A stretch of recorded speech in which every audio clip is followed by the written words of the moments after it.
حضرت علی رضی اللہ عنہ نے فرمایا، ہر گناہ کے لیے توبہ کا راستہ ہے، لیکن ایک ایسا گناہ ہے جس کا کوئی کفارہ نہیں۔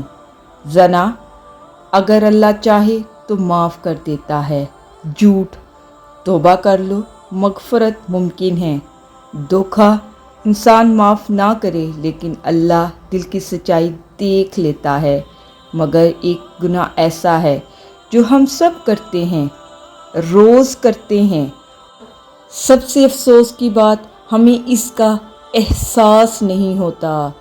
یہ وہ گناہ ہے جو عبادت کا نور چھین لیتا ہے، جو سجدوں کی قبولیت روک دیتا ہے، جو اللہ کی رحمت کے دروازے بند کر دیتا ہے، اور اس گناہ کا نام ہے تکبر۔